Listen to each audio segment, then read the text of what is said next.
Namo Buddhaya. Nama saya Selina dengan nomor NPM 2141309 dari kelas 1 BUMJ dengan prodi manajemen.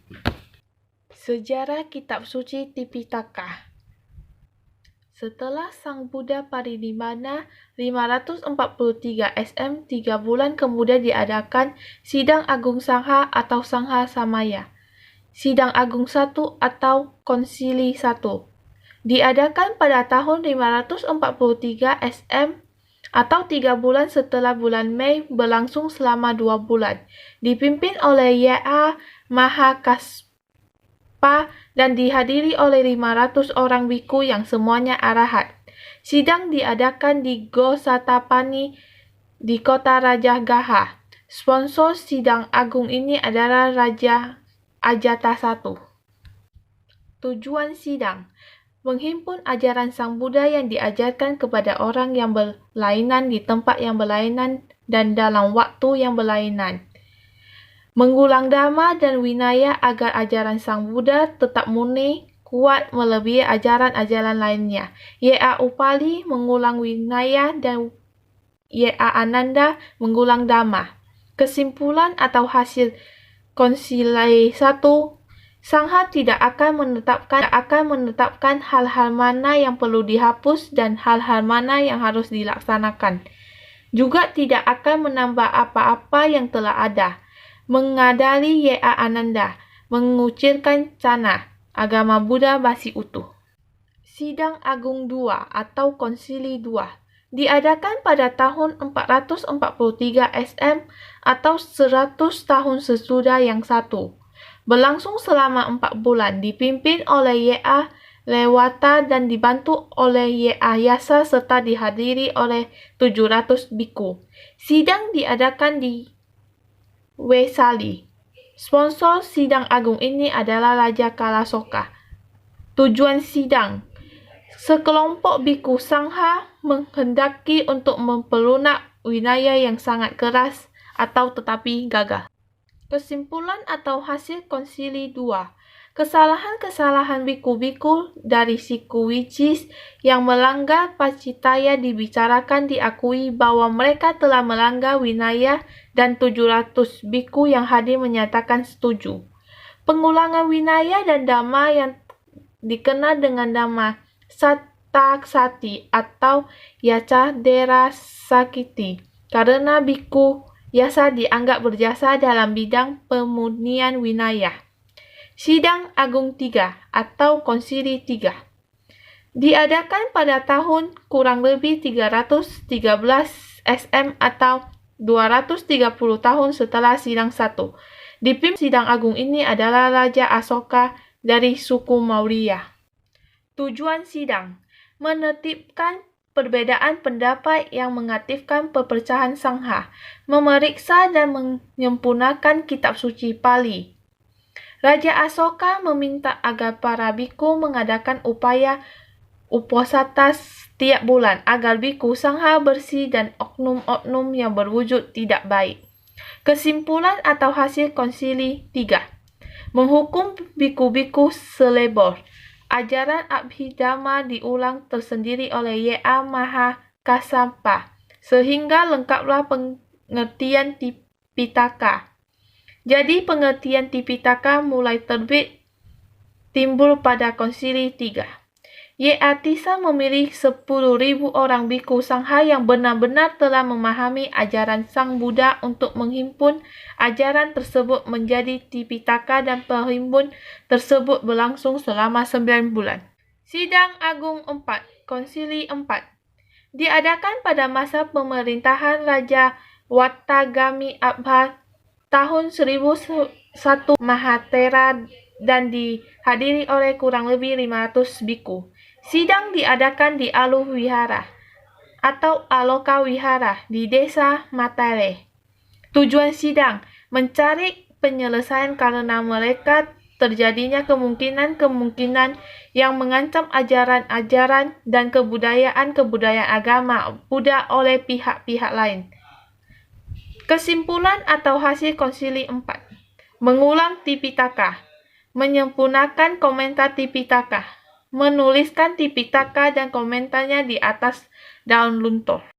Bagaimana Tripitaka dapat dikatakan masih otentik? Tripitaka dapat dikatakan bahwa otentik atau masih dapat dipercaya karena kitab Tripitaka ini berisi sutta dan ajaran Sang Buddha untuk umat Buddha, di mana kita yang beragama Buddha wajib mengikuti ajaran Sang Buddha, dan ketika kita mengikuti bisa dikatakan bahwa kita percaya terhadap Tripitaka hingga saat ini. Di dalam kitab suci terdapat ajaran Gautama yang dibabarkan selama 45 tahun. Khotbah-khotbah Sang Buddha ini meliputi pokok bahasan yang luas, serta mencangkup berbagai peringatan, penjelasan yang terperinci dan petunjuk. Mengapa kita harus mengacu kitab suci Tipitaka? Satu-satunya pedoman bagi kita untuk hidup adalah dari kitab suci Tipitaka. Mengapa?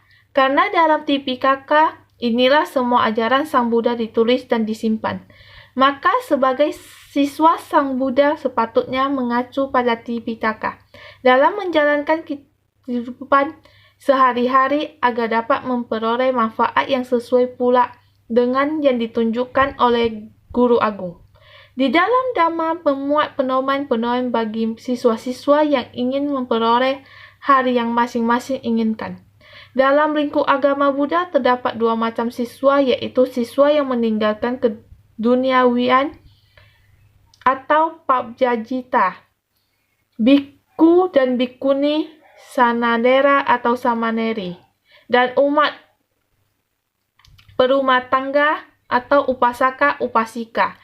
Dengan demikian pula dalam mengajar, Sang Buddha akan menyesuaikan dengan siapa yang beliau beri ajar. Validasi atau keotentikan. Pentingnya memahami kerangka dan isi kitab suci Tipitaka. Anda bisa coba membaca riwayat Minggun Sayadaw dan juga bagaimana keseluruhan proses pengujian Tipitaka yang berlangsung selama 5 tahun. Para arahat di zaman Sang Buddha tentu tidak diragukan lagi juga memiliki kemampuan luar biasa. Orang pada tingkat kesucian arahat merupakan orang yang memiliki latihan samadhi yang ekstensif dan pikirannya sudah terbebas dari segala nafsu keinginan. Terlebih lagi di zaman Sang Buddha, para anggota Sangha mendedikasikan hidupnya dalam mengulang dan mendiskusikan ajaran langsung di bawah pimpinan Sang Buddha. Dinamika dan tantangan kitab suci Tipitaka. Sekarang dan pada masa depan, berbagai konsili yang sudah pernah diadakan pada dasarnya didorong oleh pemahaman pentingnya menjaga ajaran Buddha agar tetap murni dan otentik. Konsili tersebut juga dilatar belakangi oleh fakta-fakta sejarah waktu itu, yakni munculnya kejadian yang dianggap bisa merusak kemurnian Tipitaka. Terdapat cerita menarik saat konsili Sangha yang pertama, yakni Y.A. Ananda, dihadiri karena tidak menanyakan kepada Sang Buddha mengenai sila kecil apa saja yang boleh dihapus setelah Sang Buddha parinibbana. Sebelum parinibbana, Sang Buddha sempat memberitahukan kepada Y.A. Ananda bahwa terdapat sila-sila kecil di dalam Vinaya yang boleh hapus. Secara spesifik, sila apa saja yang dimaksud untuk menjaga keutuhan Sangha. Akhirnya Y.A. Mahakassapa memutuskan bahwa tidak ada sila di dalam Vinaya yang dihapus. Hal ini tidak lain demi menjaga kemudian dari Tipitaka itu sendiri. Jika terdapat sila yang dihapus, tentu saja orang-orang akan terus berdebat mengenai sila mana saja yang akan dihapus karena perbedaan interpretasi Vinaya. Hingga saat ini tidak ada satupun Vinaya yang diubah maupun dihapus karena tidak ada orang yang memiliki kewenangan untuk melakukannya. Kembangan Buddhisme, Anda diharapkan mampu memahami tantangan-tantangan yang sudah pernah dialami oleh guru-guru besar Buddhis di masa lampau. Dengan berlandaskan pada wawasan tersebut bisa dilihat bahwa depannya Tipitaka pada khususnya dan ajaran Buddha pada umumnya juga akan menghadapi tantangan-tantangan yang baru. Esensi dan urgensi kitab suci Tipitaka. Jumlah sutta yang begitu banyak membuat pelajaran terhadap Tipitaka menjadi suatu pekerjaan yang cukup melelahkan.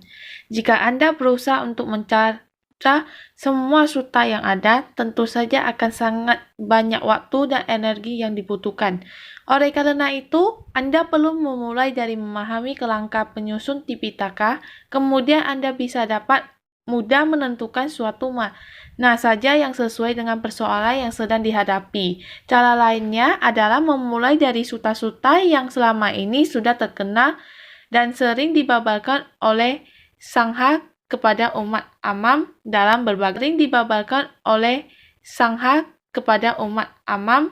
berbagai kesempatan.